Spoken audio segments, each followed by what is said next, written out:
bénir le Seigneur pour sa grâce manifestée dans nos vies durant toute la semaine.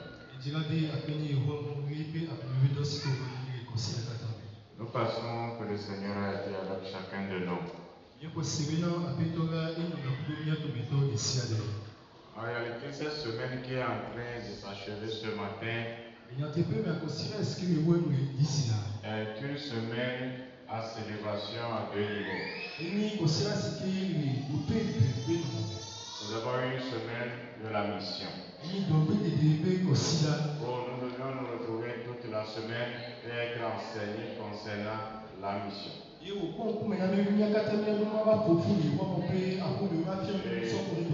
Ce matin, comme ça, nous allons faire une offrande pour envoyer ce que la CBT, la Convention Baptiste du Togo, a envoyé dans les champs missionnaires.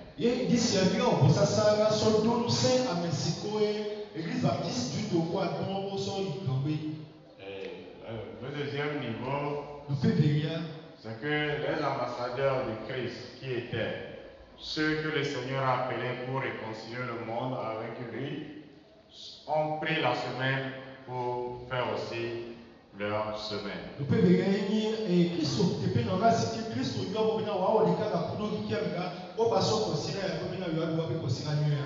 avions tout laissé à leur portée. Du début de la semaine jusqu'à ce matin, les choses seront laissées à la portée du club des ambassadeurs pour Christ. Je pense que c'est la première fois pour ce club d'Anstélé de célébrer sa semaine.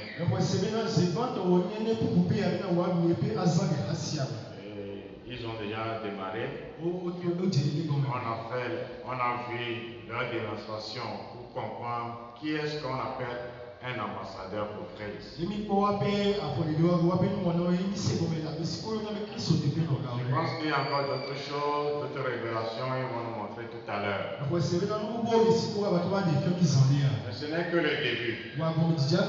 Les années à venir, nous devrons apprendre à connaître réellement ce qu'est un ambassadeur pour Christ. Comme de coutumier, si un ambassadeur célèbre le culte, tout est fait par les ambassadeurs de Christ. C'est pourquoi, en l'honneur aux ambassadeurs de Christ, ce matin, nous allons donner la parole à l'un d'eux qui sera le messager du jour. Sous l'acclamation, nous allons inviter Emmanuel Abba.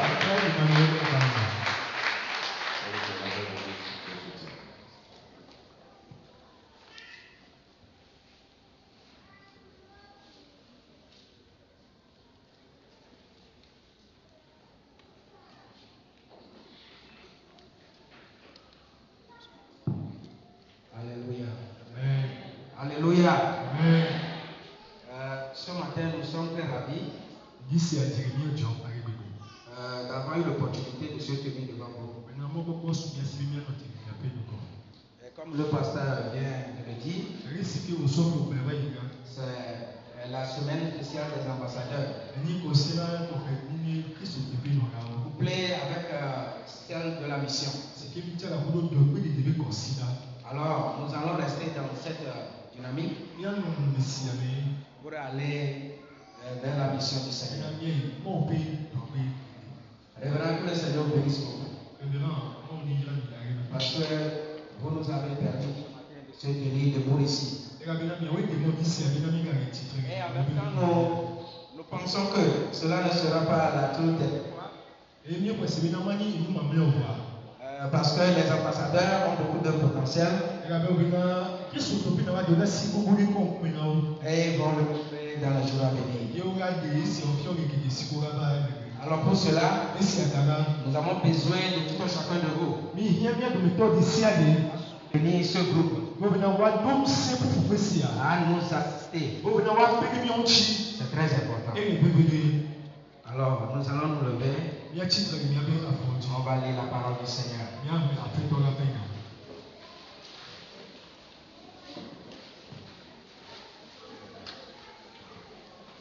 Le texte qui fera l'objet de notre prédication ce matin est tiré dans le livre des Corinthiens, le 2e chapitre. 2e Corinthiens, le chapitre 5,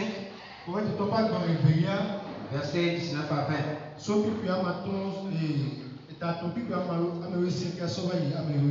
Suivons la lecture. Car Dieu était en Christ. Car Dieu était en Christ, réconciliant le monde avec lui-même, en n'imputant point aux hommes leur offense. Et il a mis en nous la parole de la réconciliation.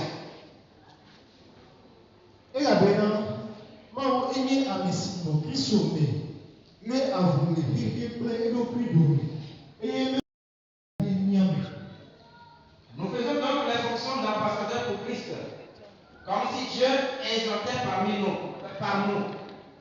Nous vous en supplions au nom de Christ, soyez réconciliés avec Dieu. Amen.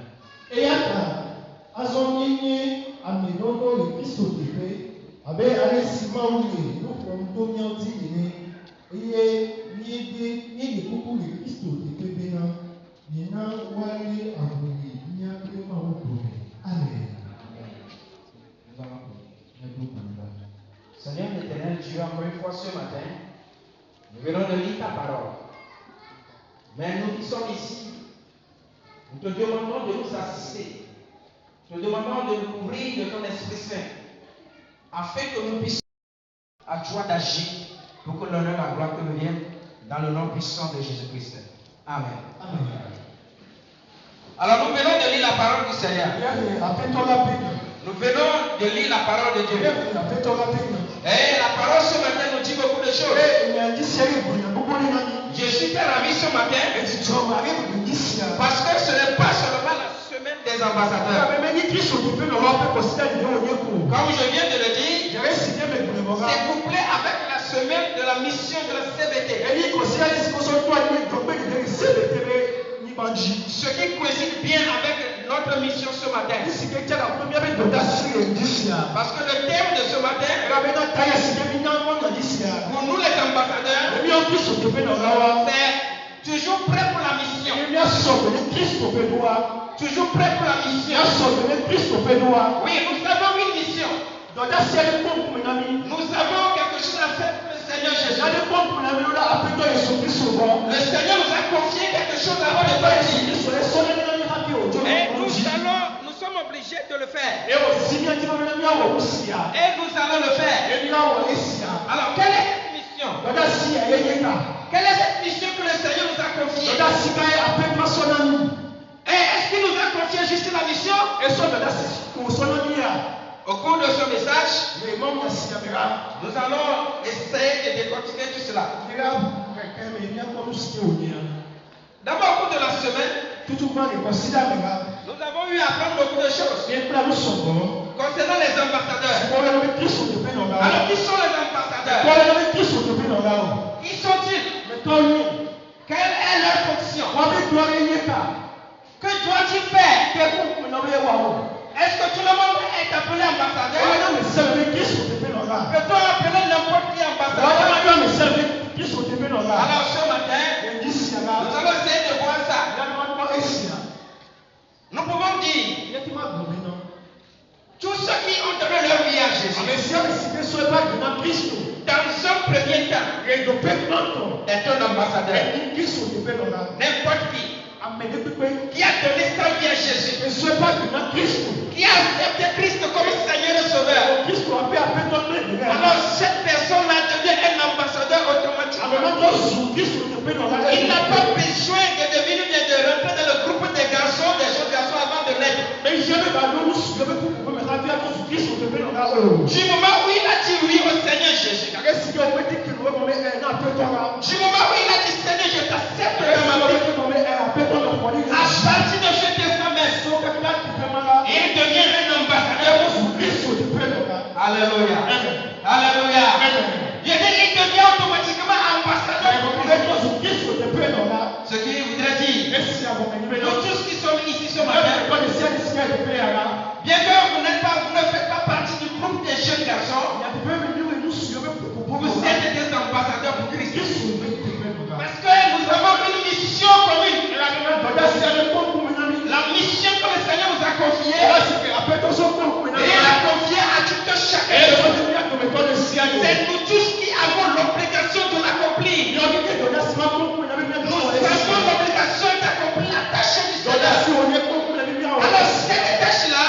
Il nous revient de le faire.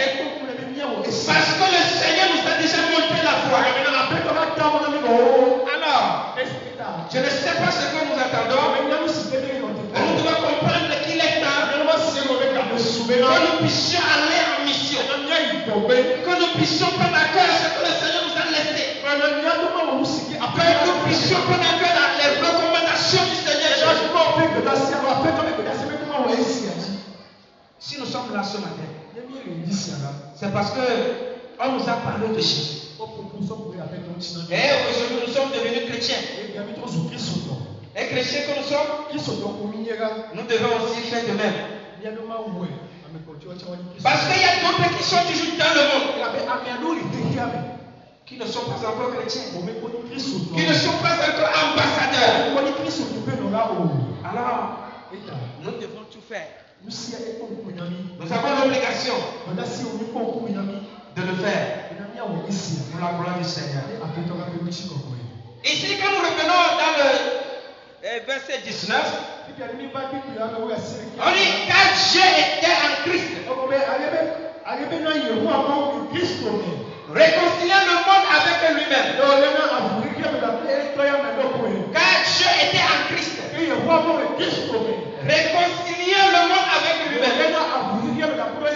Ce qui veut dire qu'il y a pas eu quelque chose auparavant. Sinon, on n'allait pas parler de réconciliation.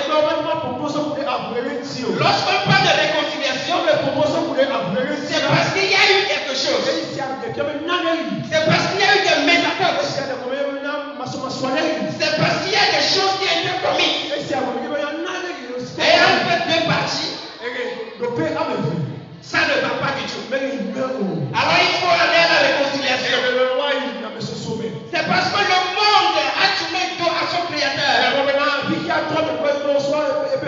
Dès le début de la création, nous connaissons bien cette histoire. Nous avons Adam et Ève qui vivaient pleinement dans le jardin d'Éden. Et la Bible dit que Dieu même les rendait visite. Et ils étaient en communion avec le Seigneur. Dieu, la présence de Dieu était toujours là. Et ils sentaient cette présence de Dieu.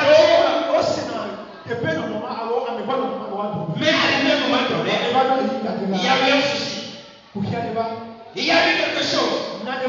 Le péché est entré dans le monde. L'ennemi a pris position. Le diable est entré dans le monde. Et à travers une seule personne, il a corrompu l'humanité. Ce qui fait qu'aujourd'hui, le monde a tourné dos au Seigneur Jésus. En ce moment, lorsque Ève avait mangé, cette relation a disparu. L'alliance est rompue. Parce qu'ils sont désobéis à l'ordre du Seigneur. Voilà le début de ce qu'on appelle la rupture. C'est la rupture. L'alliance. La communion. La présence du Seigneur qui existait entre l'homme et Dieu n'existait plus. Parce que le péché est entré. Là, on va parler de la réconciliation. À travers le premier Adam.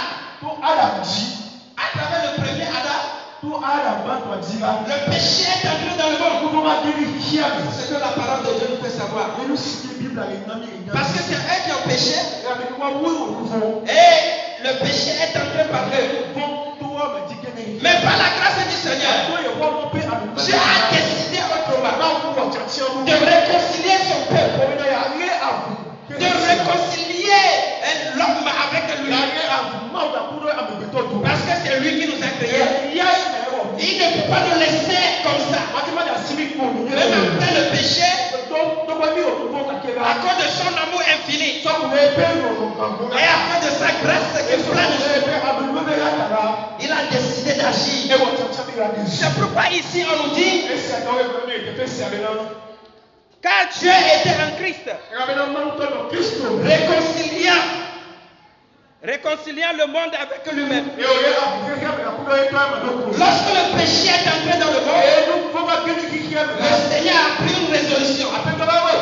Il va falloir que l'alliance se rétablisse. Il va falloir que la communion revienne. J'ai besoin de parler avec ses enfants. Alors ça va passer par la réconciliation. Par la réconciliation. Et oui, et cette réconciliation va venir du second Adam, qui est le Seigneur Jésus-Christ. C'est Jésus qui nous a apporté la grâce. C'est pourquoi on dit j'ai été en Christ. Parce que celui qui voit Christ a vu Dieu. Dieu s'est révélé à travers Christ au monde.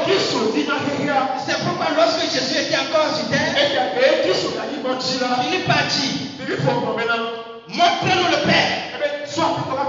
Jésus répond, comment est-ce que je suis toujours avec vous tous les jours et vous me voyez et pourtant vous me demandez de vous montrer le Père? Celui qui a vu le Christ a vu le Père.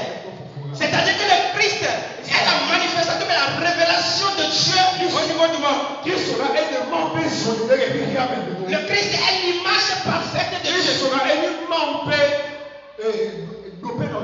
Ce qui veut dire, lorsque nous voyons Christ, alors nous avons vu Dieu.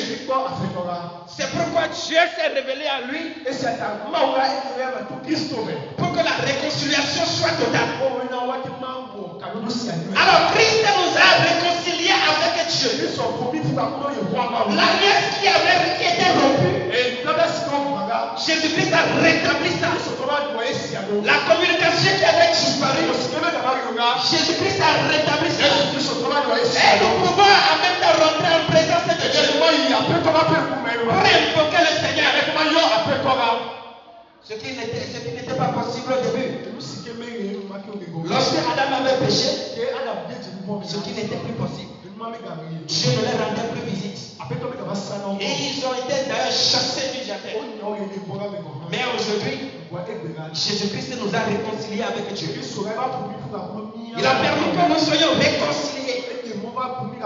Et il a versé le sang précieux. Alléluia.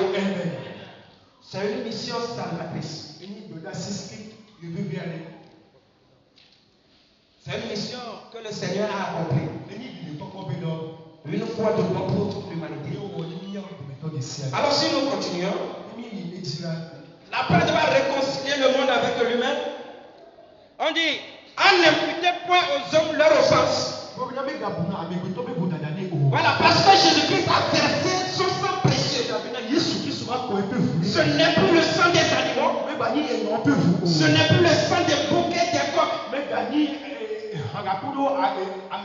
Mais c'est le sang précieux du Fils de Dieu. C'est pourquoi il était obligatoire que Christ parte à la croix pour nous. Si Christ n'était pas allé à la croix et qu'il n'est pas ressuscité non plus, alors notre foi est vaine. Mais Dieu a permis que son Fils puisse aller à la croix. Et il a versé son sang. Le sang qui nous a rachetés. Il nous a rachetés de nos péchés. Et il nous a purifiés. Et il nous a lavés. Et il nous a rendus purs. C'est une grâce d'être enfant de Dieu. C'est une grâce d'être enfant de Dieu. En ce moment précis même. En ce moment précis même. Il y a d'autres qui sont ailleurs. Et en train de faire autre chose. Mais nous sommes là. Mais pourquoi nous sommes là? Parce que nous avons été rachetés à un grand prix. Parce que Christ nous a réconciliés. Parce que Dieu a voulu que Christ aille à la croix pour que la réconciliation soit totale. Alléluia. Raison pour laquelle même aujourd'hui, même quand nous péchons, il suffit de reconnaître ce péché, de se repentir de ça et aller en face de l'Éternel. Demander pardon. Parce Parce que le sang a été versé une seule fois de pauvre. On ne fera plus de sacrifice. Non, il y a le sang de Jésus qui a été versé une fois pour tous. Voilà ce que Jésus-Christ a fait pour nous. Voilà la mission qu'il est venu accomplir. Et cette mission-là n'est pas n'importe laquelle. Ce n'est pas la mission des militaires. Pour aller différents. C'est une mission salvatrice. Et c'est seulement Jésus qui peut le faire. Et c'est pourquoi c'est lui seul qui l'a accompli. Il y a eu des prophètes, mais ils n'ont pas pu. Il y a eu d'autres personnalités, mais ils n'ont pas pu. Mais seul le Seigneur Jésus a pu le faire. Parce qu'il est le seul qui est capable d'ouvrir le livre. D'ouvrir le livre d'enveloppe les sceaux. Comme le dit dans le livre d'Apocalypse. Il est le seul être capable d'ouvrir le livre et de rompre les sceaux dans le livre d'Apocalypse.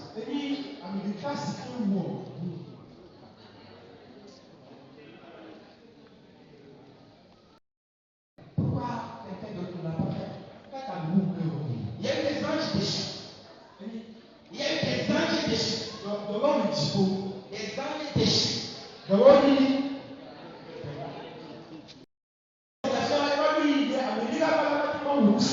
Et il y a eu des anges qui ont été envoyés. Mais nous avons appris qu'ils ont été déchus. Ils ont été déchus, corrompus. Et ils sont venus se mélanger avec les habitants de la terre. Mais la seule personne c'est le Seigneur Jésus-Christ. Et c'est ce que Jésus est venu faire. Et il a accompli la mission parfaitement. Sans tâche. Sans tâche. Nous sommes là ce matin. Et on nous appelle des enfants de Dieu. Pourquoi ne pas remercier le Seigneur? Le Seigneur est bon. Cette mission que le Seigneur est venu accomplir, il nous a montré la voie. Il nous a dit comment le faire. Et maintenant, ce matin, on nous dit quelqu'un toujours prêt pour la mission. Maintenant, il s'agit de quelle mission? C'est la mission de réconciliation. C'est le peuple à tourner tout à son frère. Si nous voyons tout ce qui se passe aujourd'hui, il y a des pays de guerre que nous entendons partout.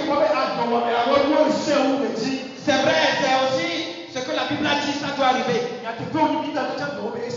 Mais si le monde a été réconcilié vraiment avec son Créateur,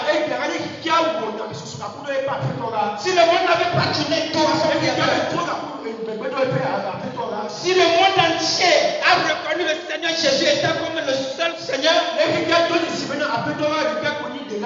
je ne pense pas qu'il y aura ces cris de guerre. Je ne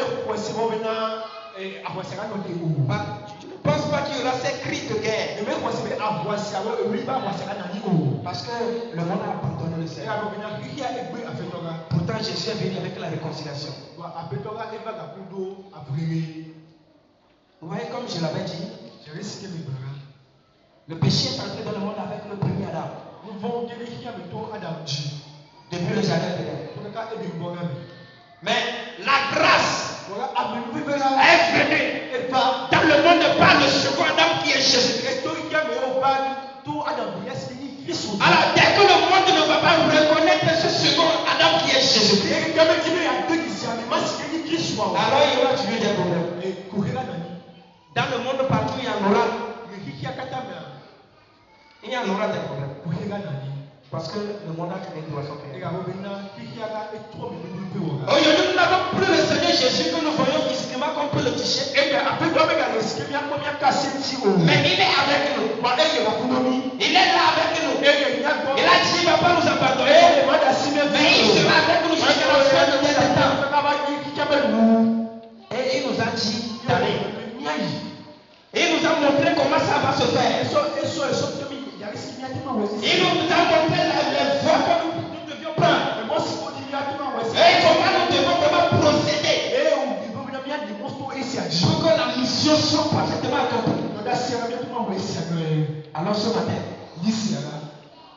Tu es où par rapport à la mission? Cette mission de réconciliation. Tu es où par rapport à ça? Qu'est-ce que tu as fait jusqu'à maintenant? Si le Seigneur te demande des comptes ce matin, ou bien si le Seigneur nous demande des comptes ce matin, qu'allons nous répondre? La mission avant tout. Si les apôtres n'avaient pas commencé aussi cette mission, aujourd'hui nous ne serons pas là, assis ici en tant que des chrétiens. Parce qu'il y a des gens qui avaient aussi commencé la mission. Il y a eu des apôtres qui avaient commencé. Il y a eu des apôtres Paul et Pierre qui avaient commencé. Il y a d'autres qui avaient commencé après eux. Et aujourd'hui, nous sommes appelés des chrétiens. Parce qu'il y avait eu un travail qui a été fait en amont. Et il nous revient aujourd'hui de continuer de poursuivre la mission. Le Seigneur nous lance encore appel ce matin. Vous savez, ce n'est pas par nous que cette mission a commencé. Même au temps de Jésus. Dans le livre de Luc, le chapitre 10, le Seigneur Jésus a envoyé 70 disciples. Mais pour aller faire quoi? Mais c'est pour aller à la mission. C'est aller chercher les âmes pour le Seigneur. C'est aller prêcher la parole de Dieu. C'est aller annoncer le royaume du Seigneur. Ce qui a été réellement fait. Nous allons voir que lorsqu'ils étaient de retour, ils ont donné vraiment des témoignages qui sont rassurants. Et ils étaient revenus avec un choix. Lorsqu'ils ont dit, Seigneur, même les démons en ton nom fléchissent. Alléluia. Alléluia. Ce qui voudrait dire que aujourd'hui aussi nous avons cette capacité. Le Seigneur nous a donné le mandat. Le mandat nous est donné par le Seigneur Jésus. En réalité, nous ne devons plus avoir peur. Lorsque Jésus nous dit, allez-y partout dans le monde, allez faire de toute nation qui a dit Seigneur, les baptisants au nom du Père, de Fils et du Saint-Esprit. Là, voilà le mandat que le Seigneur nous confie. Et nous a confié ce mandat. Parce que lorsqu'on te confie un mandat, ça devient ton autorité. Tu peux faire tout ce que tu peux. Le Seigneur savait que ça ne serait pas facile. Il le savait très bien. Parce que lui-même, il a été tenté. Le diable l'a tenté. Alors si lui étant Dieu a pris la forme humaine, mais le diable a eu le courage de l'approcher pour le tenter. Et nous, qui sommes-nous pour ne pas être tentés? Qui sommes-nous pour que le diable ne s'approche pas de nous? C'est pourquoi le Seigneur, lorsqu'il a dit, allez partout dans le monde, faire de toutes les nations des disciples, les baptisants, au nom du Père, du Fils et du Saint-Esprit. Cela ne s'est pas arrêté là. Dans le livre des Actes, le chapitre 1, verset 8, qu'est-ce que la Bible nous fait savoir? Vous recevez une puissance. Alléluia. Vous recevez une puissance. Voilà, il s'agit de quelle puissance? C'est la puissance du Saint-Esprit. Voilà ce qui va nous aider. Ce qui va nous encourager. Pour que nous puissions aller à mission sans crainte. Parce que le Seigneur, comme je l'ai dit, sait que ça ne serait pas facile. Parce qu'il sait que l'ennemi est toujours là. Et il est dans le monde. Il ne va pas laisser facilement que nous puissions aller chercher les âmes. Même ça n'a pas été facile pour Pierre. Ils ont été emprisonnés. Et on les a défendus de ne même pas prêcher la parole. Ils ils ont subi la pression de leur dirigeant. Et ils ont prié. On a vu ça ici. Ils ont prié. Ça ne s'est pas arrêté là. Ils ont continué la mission. C'est pour nous dire ce matin que au cours de cette mission, au moment où nous allons commencer la mission, nous allons rencontrer aussi des difficultés. Il y aura des pressions de gauche à droite. Même venant de notre famille, le diable serait derrière nous. Et il va nous poursuivre de ne pas atteindre notre objectif. Mais n'oublions pas quelque chose. Le Seigneur nous a donné le mandat.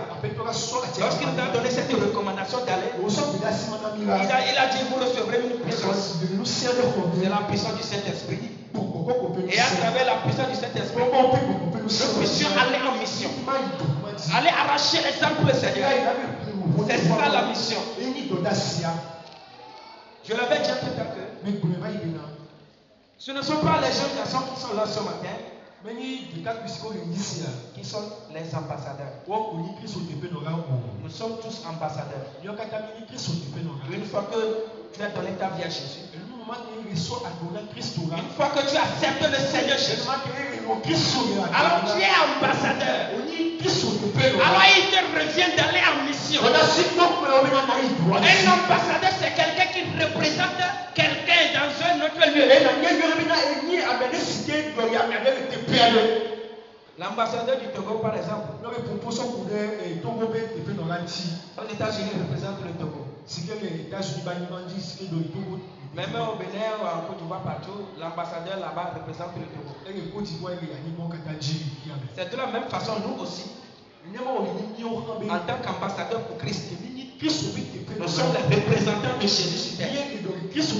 Alors nous devons faire exactement ce que Jésus avait fait. Nous ne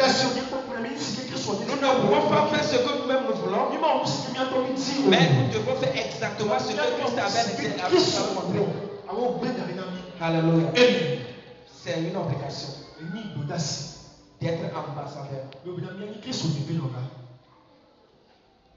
Ce n'est pas comme pour certains. Dans certaines églises, ils vont attendre. Et on les nomme le chef suprême de l'église internationale. On met quelque chose à leur joie comme il appelle ça agneau de pécheur. Oui, agneau de pécheur.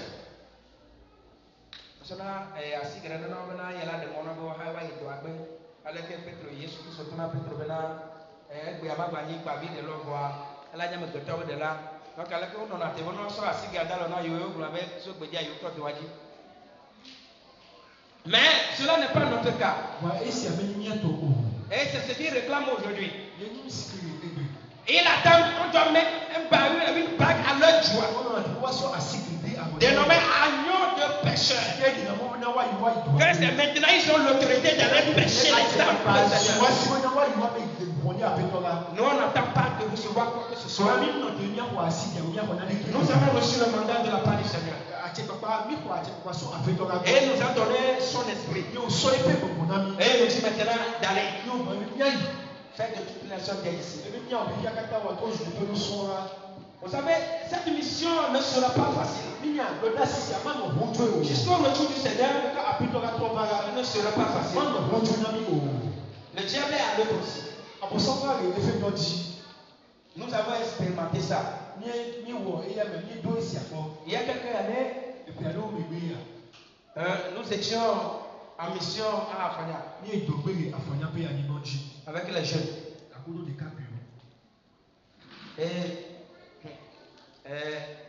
Bon, je ne sais pas s'il y a des gens d'Afanya ici, mais chapeau à vous. C'est pas facile. Afanya, oui, on a reconnu que ce n'est pas facile. On a été reçu dans un établissement public. Accordé par le chef. Puisque nous étions là pour prêcher la parole. On devait passer des jours là-bas. Le premier jour, tout s'est bien passé. C'est là moi j'ai connu notre évangéliste, l'ancien sorcier. C'était 2012. C'est là que je l'ai vu pour la première fois donner ce témoignage. Je vais parler de l'évangéliste Ézéchiel. Je ne savais pas que j'allais le parler ici. Quand on avait commencé la mission, dans la journée, nous sortons pour prêcher la parole. Et nous étions avec l'église baptiste fille de Afania Bemé. C'est là où nous faisons tout. Le soir, avec les ambassadeurs ensemble, nous montrons des films pour permettre à la population de comprendre qui est réellement Jésus. Mais vous n'allez pas croire. Le premier jour, tout s'est bien passé. Et le soir, on a eu des témoignages. Et on a eu des murmures aussi. Que ceux-là, ils sont venus faire quoi ici? Mais je vous dis que le deuxième jour, l'évangélisation porte à porte s'était bien passée. Le soir, il n'y a pas d'autorisation pour montrer les films. Spirituellement, tous nos instruments étaient gardés. Rien ne fonctionnait. Les baffes étaient tout. Il n'y a rien qui fonctionnait. Mais nous devons quand même montrer le film. Alors le président de la jeunesse nous a appelé certains textes. On s'est retranché à quelque part. Parce que nous sommes des ambassadeurs. Alors il faut crier au Créateur. Il faut crier à celui qui nous a envoyés. Celui qui nous a dit d'aller. Le fait de toutes les nations d'Égypte. Et de les baptiser au nom du Père. Alors nous avons pris position. Et on a dit au Seigneur. Et il y a des gens qui étaient là pour regarder le film. Malgré qu'il faisait nuit, on a prévu commencer à 19h. Mais il est 21h, on n'a rien commencé. Mais regardez ce que nous avions fait. Nous avions prié, nous dit à Dieu. Seigneur, ne permets pas que ces hommes retournent à la maison sans regarder le film. Que le Saint-Esprit les retienne. Ils doivent regarder le film. Peu importe ce qui va se passer, le film là, nous allons le montrer. On a commencé par prier. Je vais vous dire que le Seigneur était à l'œuvre. Quand nous avions commencé par prier, les pages ont commencé par marcher. Les pages ont commencé par marcher. Les instruments ont commencé par donner. Parce que le Seigneur avait agi. Je vous dis qu'il était de Dieu. La population était là. Ils étaient là pour regarder le film. On a demandé aux ambassadeurs de chanter pour eux. Comme louange afin de les garder. Et ils étaient là malgré qu'il était 22h. Et après de 22h, nous avions commencé par monter le film. Ils ont suivi le film du début jusqu'à la fin. Mais c'est l'œuvre de qui? C'est l'œuvre du Saint-Esprit. Parce que le Seigneur a dit, vous recevrez une puissance. Nous avions invoqué cette puissance. Et le Seigneur a agi. Les gens ont regardé le film. Et il y a ceux qui ont donné leur vie. Je suis sûr. Aujourd'hui à Afania Bemé, avec l'église baptiste qui est là, je pense bien que il y a d'autres qui étaient là-bas. Je ne sais pas si actuellement ils sont toujours là-bas. Il y a d'autres qui ont donné leur vie à Jésus. Et nous sommes pas adorer là-bas. C'est pour dire que la mission est grande. La mission est grande. Mais il n'y a pas d'oublier. Il n'y a pas d'oublier. Amen. Nous avons l'obligation d'accomplir la mission. Nous n'allons pas avoir peur parce qu'il y a l'ennemi devant. Nous n'allons pas avoir peur parce que le diable est devant. Non. On On nous a donné une puissance. La puissance du Saint-Esprit. Et nous avons le pouvoir. Lorsque Jésus a dit, je vous donne le pouvoir de marcher sur les serpents, sur les scorpions, et sur toute la puissance du diable. Et rien ne pourra vous nuire. Parce que je suis avec vous jusqu'à la fin du monde. Voilà l'effet du mandat que nous a confié le Seigneur. Ça veut dire que nous n'avons plus à avoir peur. Alors, ambassadeur. Alors, ambassadeur que nous sommes, je ne m'adresse pas uniquement aux jeunes garçons. Nous devons faire exactement les œuvres du Seigneur. Jésus me m'a dit, je dois faire la mission pour laquelle mon Père m'a envoyé. Alors si Jésus lui-même l'avait fait, et pourquoi pas nous? Nous devons le faire. Nous devons être ambassadeurs partout. À l'école, dans le lieu de travail, au marché, nous devons être des ambassadeurs. Un ambassadeur est un représentant de Jésus. Alors il doit faire ce que le Seigneur lui a dit de faire. On ne peut pas être ambassadeur puis se cacher parmi la foule. On ne peut pas se cacher parmi la foule. Mais nous devons nous montrer en tant qu'ambassadeurs. Mais partout où nous sommes, si on ne sait pas que nous sommes ambassadeurs, là il y a un problème. C'est comme un militaire. On les a envoyés en mission dans un village. Mais il y a un qui se dit chrétien ambassadeur. Les autres ne sont pas ambassadeurs. Mais ils se confirmaient exactement comme ceux-là menaient leur action. Ils vivaient de la même façon. Il n'y avait pas eu de différence. Pour prouver que lui est ambassadeur. Mais entre-temps, dans leur causerie, lui qui se dit chrétien, il s'est levé. Nous chrétiens, nous, on n'est pas comme ça. Et les autres ont répliqué. Donc tu es chrétien. Non, on ne savait pas. Ce qui voudrait dire qu'il s'est conformé au siècle présent. Il n'a pas montré le titre d'être ambassadeur.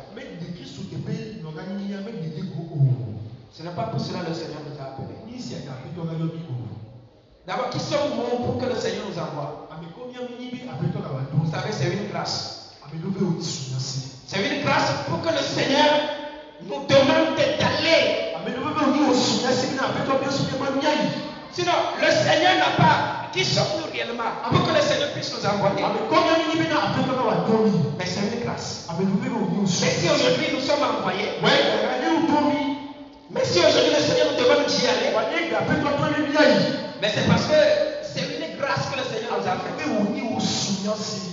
Que le Seigneur nous bénisse. Que le Seigneur nous encourage. Ce que nous sommes en train de dire ce matin, je le répète, ce n'est pas seulement pour les jeunes garçons. Ce n'est pas uniquement pour les jeunes garçons. Nous sommes tous ambassadeurs.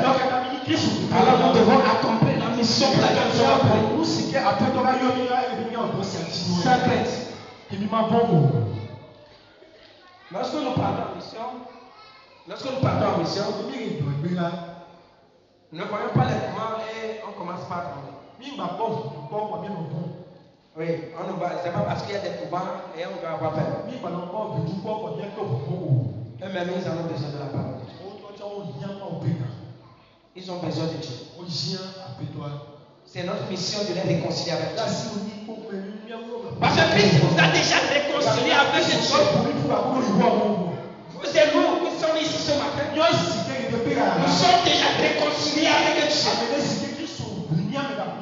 Parce que Christ est mort à la croix. Mais ce n'est pas parce qu'à cause de nous uniquement, ceux qui sont ici dans les couvents, ils besoin d'être réconcilié avec Dieu. Alors pour que cela soit effectif, à nous d'agir. À nous d'aller les chercher. Ils ne viendront jamais à nous. Mais nous devons aller les chercher. Que le Seigneur nous bénisse. Afin que nous puissions garder la tête haute dans cette mission. Le Seigneur ne nous a pas abandonnés.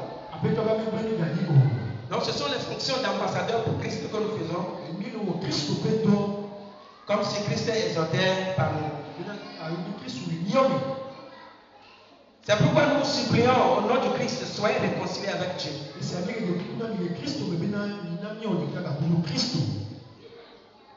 Le Seigneur a déjà accompli la mission. La réconciliation est totale. La réconciliation est totale. Alors allons chercher les autres aussi. Afin que le monde puisse appartenir bien qu'au Seigneur Jésus. Alors pour finir, nous pouvons dire que nous sommes tous des ambassadeurs. Une fois que nous donnons notre vie à Jésus. Nous sommes tous des ambassadeurs. Une fois que nous donnons notre vie à Jésus. Alors, parce que ce message ce matin, le Seigneur nous rappelle que nous sommes ses représentants. Nous ne devons pas être seulement dans le monde, mais nous devons brandir le nom de Jésus. Pour dire à l'humanité que c'est Jésus-Christ qui est Seigneur. Que le Seigneur nous bénisse. Que la gloire nous revienne. Dans le nom puissant de Jésus. Amen. Amen.